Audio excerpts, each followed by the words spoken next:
So I'm doing this. It's not going to be no video. It's just going to be me talking. But as it shows there, why iRacing fails so miserably. Um, they have no penalty, no repercussions for drivers that do stupid shit like wreck something on pit road. Um, just in the race, I started on pole. I led every single lap. I was a little bit down on fuel, so I let 3 people by, got behind them. We all went to pit. They all slowed way down, way fast, didn't need to. And so I come into pits like at 55 miles an hour, got back up to 60.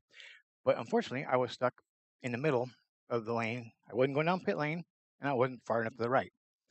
So some guy behind me just decides, or next to me, or wherever the hell he was, decides instead of slowing down and making sure he can get in, he just takes a hard left, spins me out, and just destroys my race. And then he wants to sit there and bitch about how I was at fault because he hit me because I was put in a position where I couldn't get over.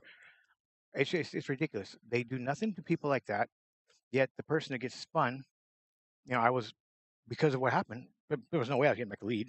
So I led almost half of the damn race just to get taken out. That's why and how iRacing fails at super speedways, and the same thing happens with short tracks.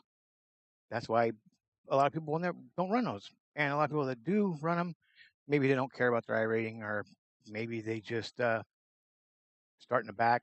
But it's just to run a half a race, just get taken out by some jackass that then won't take responsibility for what he did and sit there and blame it on everything under the sun but himself. And of course, he'll probably end up finishing okay, and he'll probably only 4x. It won't hurt his safety rating at all. So the safety rating is a joke.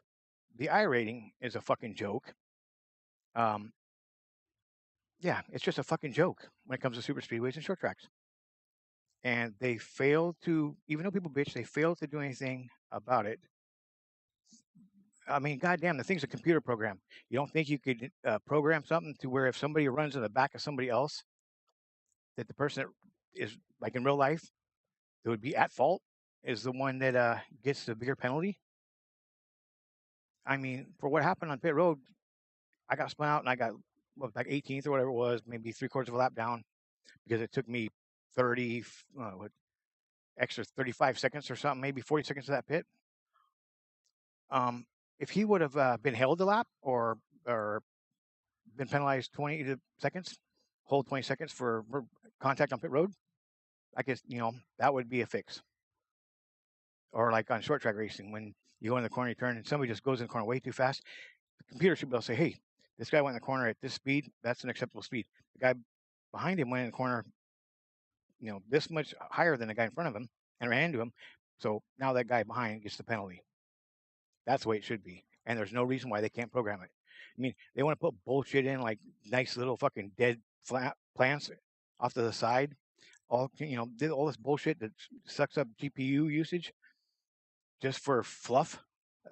Trees that look more realistic. Trees that sway in the wind. Who gives a? Do you really watch the trees while you're racing?